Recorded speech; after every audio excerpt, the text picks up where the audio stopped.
बिस्मिल्लाहिर्रहमानिर्रहीम। Basic knowledge के साथ एक बार फिर हाजिर हैं।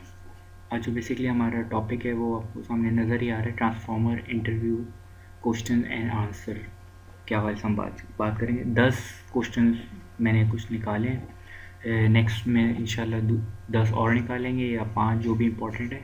तो हम शुरू करते हैं। मोस्ट इम्पोर्टेंट सवाल हैं। सबसे पहले कि ट्रांसफार्मर क्या चीज़ है, व्हाट इज़ ट्रांसफार्मर। ठीक है, ट्रांसफार्मर एक स्टैटिक इलेक्ट्रिकल डिवाइस है which is use to transfer the electrical power from one volt to another. यानी कि ट्रांसफार्मर के अंदर कोई भी रोटेटरी पार्ट नहीं है। ट्रांसफार्मर के अंदर एक ही कोर होती है, उसके ऊपर वाइंडिंग लिपटी होती है। उसमें रोटेटरी कोई भी इक्विपमेंट नहीं होता, इसीलिए उसको स्टैटिक इलेक्ट्रिकल डिवाइस कहते हैं। और ये क्या करती है, ये एक पावर को दूसरे पावर में, मतलब एक पावर इसकी सेम रहती है मगर ये एक वोल्टेज लेवल को दूसरे वोल्टेज लेवल में कन्वर्ट कर रही होती है। यानी कि आप फ़र्ज़ कर लें आपके घर में जो एक 12 वोल्ट एक चार्जर लगा हुआ है, उसको हम कितने सप्लाई दे रहे होते हैं, 220, मगर वो हमारे मोबाइल को कितने वोल्ट पे चार्ज कर रहा होता है, 3.5 या समथिंग वोल्ट्स को चार्ज कर रहा होता है। ये जो होता है ये वो एक वोल्टेज लेवल को अनदर दूसरे वोल्टेज लेवल में कन्वर्ट कर रहा होता है। ये ट्रांसफार्मर का काम होता है, मगर इसमें फ्रीक्वेंसी चेंज नहीं होती। विदाउट चेंज ऑफ फ्रीक्वेंसी, आगे सवाल आता है तो बता कि फ्रीक्वेंसी क्यों चेंज नहीं होती, इसकी क्या वजह है, ये आगे आएगा। ठीक है, ये पहला सवाल है। अब what is the working principle of the transformer. यानी कि अब जब ट्रांसफार्मर की हम बात कर रहे हैं तो ट्रांसफार्मर के प्रिंसिपल क्या है, किस प्रिंसिपल के तहत ये मतलब काम कर रहा होता है। तो इसमें मैंने इंग्लिश में लिखा हुआ है, जो भी मैं उर्दू में बताता हूँ। ये जो Faraday law of electromagnetic induction होता है ना, फेरेडे लॉ क्या होता है, किसी भी कंडक्टर में आप जब क्या कहते हैं कोई लोहे की या कोई भी चीज़ कोर टाइप की ले लें, उस पर जब आप कोई भी वाइंडिंग लपेटेंगे तो उसमें मैग्नेटिक फील्ड जनरेट होगी। तो ये Faraday law of electromagnetic induction है। यानी कि हम बिजली जब उसको देंगे और उस वाइंडिंग पे जो है फ्लक्स जनरेट होने शुरू हो जाएंगे। ये सही है। तो according to that whenever conductor link to associate with change of flux EMF is induce in the conductor, this EMF is also proportional. मतलब ये कह रहे हैं जो प्रिंसिपल जो Faraday law of electromagnetic induction है ना, उस प्रिंसिपल पे काम करता है। नीचे फॉर्मूला लिखा हुआ है, इसका मैं आपको सिंपली अगर बताऊं, मीन्स कि जितनी तेज़ी से मैग्नेटिक लाइंस जो है किसी कंडक्टर के दरमियान कट होंगी, उतना EMF पैदा होगा। यानी कि दो आप मैग्नेट ले लें, परमानेंट मैग्नेट को फर्ज कर लेते हैं हम, अभी वाइंडिंग वाले को नहीं छोड़ते। दो मैग्नेट रखें, एक नॉर्थ एक साउथ, दो डिफरेंट रख लिए। अब उसके बीच से आप कोई भी तार लें कंडक्टर, उसको तेज़ी से ना आगे पीछे उन दोनों यानी कि डिस्टर्ब हो, उसकी मैग्नेटिक लाइंस को ना तेज़ी से डिस्टर्ब करें। जितनी तेज़ी से आप डिस्टर्ब करेंगे ना उन लाइंस को, यानी कि वो लाइंस कट होंगी, उतना EMF प्रोड्यूस होगा।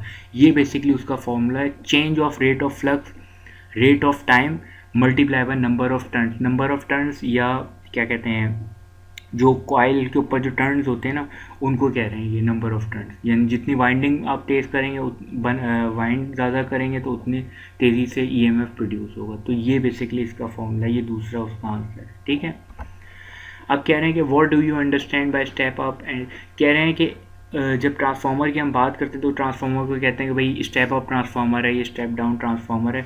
तो मतलब क्यों, क्या इसके बारे में हम जानते हैं। The transformer which changes high voltage into low voltage means कि देखें, अब जो जनरेशन हो रही होती है हमारी 11 kV की हो रही होती है। ठीक है, अब हम 11 kV को जब हम ट्रांसमिशन में भेजते हैं, यानी कि जो आप बड़े बड़े खंभे आप देखते हैं जो दूर शहरों में लगे होते हैं, वो बेसिकली ट्रांसमिशन पोल होते हैं ना। अब हमने जनरेट जो की वो 11 kV की। अब वो जो उन पोलों पे वोल्टेज आ रहे होते हैं वो होते हैं तकरीबन 220 kV, यानी कि 11 kV से हमने 220 में कन्वर्ट किया। तो ये जो हमारे पास वोल्टेज लेवल हुआ, ये स्टेप अप ट्रांसफार्मर के थ्रू हुआ। यानी कि ये चीज़ जो कहलाएगी ये स्टेप अप वोल्टेज कहलाएगी। सही है। और यही अब दूसरी जगह आ जाते हैं। अब हम क्या करते हैं, हम अपने घर में देखते हैं हमारे पास 220 वोल्टेज आ रहे होते हैं घर के अंदर, ठीक है, सॉकेट में। अब हम एक चार्जर जो लगाते हैं, वो चार्जर बेचारा चल रहा होता है 3.5 वोल्ट, जो हमारी मोबाइल को रिक्वायरमेंट होती है। तो ये हमने क्या किया, हमने 220 वोल्ट को किस में कन्वर्ट कर दिया, 3.5 में। तो ये चीज़ जो हुई ये होगी स्टेप डाउन ट्रांसफार्मर या स्टेप डाउन कहलाएगी। ठीक है, थ्रू ट्रांसफार्मर ही होती है बेसिकली, मगर ये स्टेप अप और स्टेप डाउन के बारे में पूछना चाह रहे हैं। जो मैंने पहली एग्जांपल दी, यानी कि जो 11 kV जहाँ से जनरेट हो रही है, बिजली पैदा हो रही है, उससे हमने ट्रांसमिशन को दी 220 कन्वर्ट की, ये स्टेप अप कहलाएगा। और ये जो मोबाइल की चार्जर हमारे पास आ रहा होता है, ये कहलाएगी टर्मिनोलॉजी स्टेप डाउन। यही इसने इंग्लिश में लिखा हो, ठीक है। अब बात करते हैं हम चौथे सवाल कि why there is no change in the frequency of transformer और द वोल्टेज। अच्छा, अब ये सवाल कह रहा है कि भाई फ्रीक्वेंसी क्यों चेंज नहीं होती। मतलब एक ट्रांसफार्मर है ना, आपने कहा वोल्टेज चेंज हो रहे होते हैं एक वोल्टेज से दूसरे वोल्टेज। अच्छा, इसमें पावर सेम रहती है, यानी कि जो अभी प्राइमरी और सेकेंडरी की बात करेंगे, जो प्राइमरी साइड पे पावर होगी वही सेकेंडरी साइड पे पावर होगी। और दो चीज़, एक दूसरी फ्रीक्वेंसी चेंज नहीं होती। क्यों नहीं होती, अभी आगे बता रहे। The flux which is based on inducing voltage. कह रहा है जब हम प्राइमरी वाइंडिंग पर, प्राइमरी हमने कोर ली, प्राइमरी कोर पे जब हम वाइंडिंग लपेटते हैं, उसको सप्लाई देते हैं ट्रांसफार्मर में। अब वो जो कोर होती है ना, वो आपस में मैग्नेटिकली लिंक्ड होती है, यानी कि वही जो फ्रीक्वेंसी जनरेट हो रही होती है ना, वो सेकेंडरी की तरफ बन रही होती है बोथ वाइंडिंग्स में। इस वजह से, क्योंकि फ्रीक्वेंसी चेंज कोई हो रही है, वो जो हम सप्लाई की जो फ्रीक्वेंसी है ना, वही कोर के दूसरी साइड पे जा रही होती है। तो इसलिए कोई फ्रीक्वेंसी चेंज नहीं हो रही होती।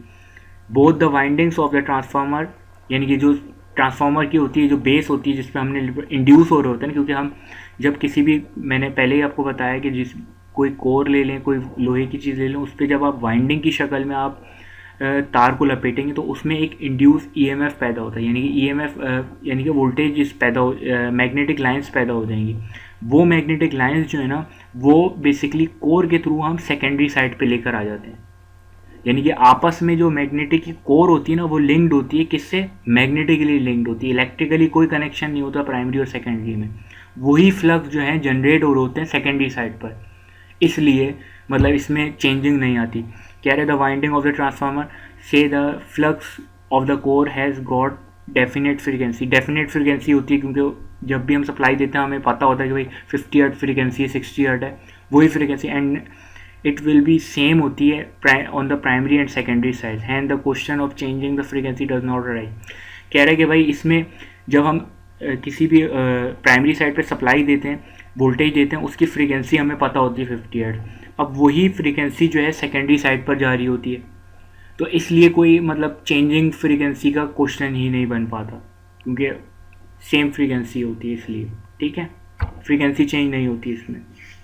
विच types of induction take place in the two winding transformer, यानी कि प्राइमरी और सेकेंडरी वाइंडिंग जो होती है कोर के ऊपर, उसमें इंडक्शन का जो टेक विच टाइप, यानी कि एक होती है सेल्फ इंडक्शन और एक होती है म्यूचुअल इंडक्शन। म्यूचुअल इंडक्शन ये होती है, सेल्फ इंडक्शन का तो अभी मैं आपको बता रहा था, यानी कि एक आप पेन लोहे की कोई चीज़ ले लो, उस पर आप वाइंडिंग कर दें और उसमें मैग्नेटिक फ्लक्स पैदा हो जाएंगे, ये कहलाएगी सेल्फ इंडक्शन।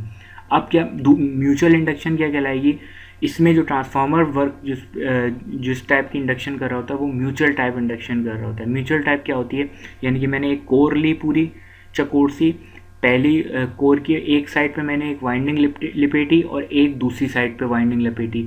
मैंने एक साइड जिसको मैं प्राइमरी वाइंडिंग कह रहा हूँ उस पर मैंने सप्लाई दे दी, यानी कि 220 वोल्ट दे दिया और कुछ हर्ट्ज 50 हर्ट्ज की फ्रिक्वेंसी दे दी, सही है।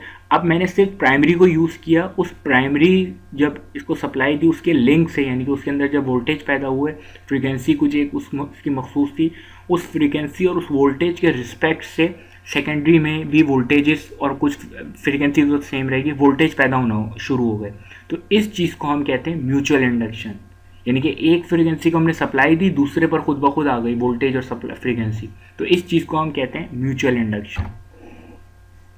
अब ये कह रहा है कि what are the different types of winding, यानी कि इसमें जो वाइंडिंग्स होती हैं दो टाइप की, बेसिकली दो वाइंडिंग्स होती हैं ट्रांसफार्मर के अंदर, तो उनको क्या कहते हैं, उन वाइंडिंग्स के क्या नाम है, basically low tension and high tension winding.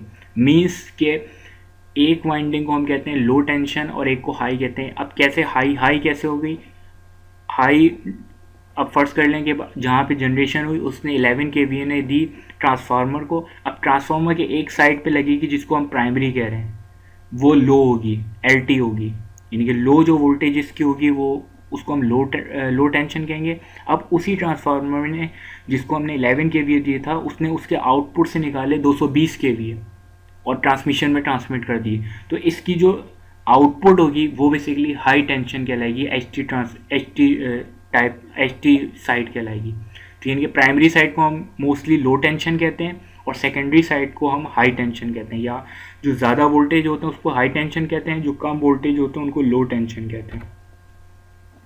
अब ये कह रहा है कि अगर if the supply is given to, कह रहा है कि एल टी वाइंडिंग यानी कि low primary winding and load is connected on H T side. इसने एक सवाल टाइप का बनाया है, कह रहे हैं कि भाई एक हमने एल टी वाइंडिंग ली and load is connected on H T, यानी कि L T winding and load जो है हम कनेक्ट, एल टी वाइंडिंग है एक, और एक पे लोड जो है हम कनेक्ट कर रहे हैं एच टी पर, सही है। और दूसरा H T winding and load connect on L T side. तो windings name the types of transformer, इस टाइप के ट्रांसफार्मर, यानी कि एक कह रहा है कि एक हमने जो लोड कनेक्ट किया हुआ है वो प्राइमरी वाइंडिंग के पास मतलब एक में हमने क्या किया हुआ है, लोड जो कनेक्ट किया हुआ है वो एच टी साइड पे कनेक्ट किया हुआ है, और दूसरे जो है क्या कहते हैं, दूसरे पे हमने जो दूसरा ट्रांसफार्मर है उस पर हमने कनेक्ट किया हुआ है लोड एल टी साइड पे किया हुआ है। तो इस ट्रांसफार्मर के नाम बताएं। यानी कि अब जब एच टी की बात आ गई, यानी कि आपने कम वोल्टेज को हाई वोल्टेज इसमें कर दी, यानी कि 11 के को आपने 220 कन्वर्ट कर दिया, तो ये कौन सा ट्रांसफार्मर हो गया, ये बेसिकली स्टेप अप ट्रांसफार्मर हो गया, क्योंकि आपने वोल्टेजेस को बढ़ा दिया, सही है। और दूसरे उसमें बी में जो ये बोल रहा है कि हमने जो लोड कनेक्ट किया वो कनेक्ट किया एल टी साइड पर, यानी कि क्या किया, चार्जर वाली मिसाल कि हमने चार्जर में कितना होता है 3.5 वोल्टेज, यानी कि लोड जो हमने कनेक्ट किया वो 3.5 वोल्ट पे कनेक्ट किया है, तो हमने 220 वोल्ट को स्टेप डाउन ट्रांसफार्मर किया। तो ये दूसरी साइड कौन सी हो गई, ये स्टेप डाउन हो गई सिंपली सी, ठीक है। L T side mean step down. Name the winding which is connected across the supply. Mostly लाजमी बल्कि जिस साइड पर आप सप्लाई देंगे, चाहे वो क्या कहते हैं एच टी साइड हो या एल टी साइड हो, मगर उसको हम क्या कहेंगे, उसको उस वाइंडिंग को हम कहेंगे प्राइमरी वाइंडिंग। जहाँ से हम सप्लाई लेंगे, आउटपुट लेंगे, वो सेकेंडरी वाइंडिंग होगी। जिसको हम दे रहे होंगे सप्लाई वो हमारी प्राइमरी होगी। वो एच टी भी हो सकती है और एल टी भी हो सकती है, जैसे पिछले सवाल में था, ठीक है। Where load is connected, load जो है हम कनेक्ट जब करेंगे सेकेंडरी पे, जाहिर सी बात है। जब हमने कहा कि सप्लाई हम प्राइमरी को दे रहे हैं तो लोड कहाँ से लेंगे, जाहिर सी बात है कि हम सेकेंडरी से लोड लेंगे। कह रहा है कि if the winding has more number of turns the winding is called H T और एल टी। कह रहा है कि जब कोई वाइंडिंग है जो एल टी या एच टी में से जिसमें हम ज़्यादा टर्न्स देंगे, ज़्यादा टर्न्स देने का मकसद है क्या कर रहे हैं, हम वोल्टेजेस को बढ़ा रहे हैं। तो वोल्टेजेस को अगर हम बढ़ा रहे हैं तो वो कौन सी साइड कहलाएगी या कौन सी वाइंडिंग कहलाएगी, वो कहलाएगी बेसिकली एच टी वाइंडिंग। उम्मीद है समझ में आया होगा। इंशाल्लाह नेक्स्ट और कुछ मज़ीद सवालात निकालने की कोशिश करेंगे। तो आपसे गुजारिश है कि इसको लाइक कर दीजिएगा, सब्सक्राइब कर लीजिएगा और शेयर कर दिए अपने फ्रेंड्स को। Thank you.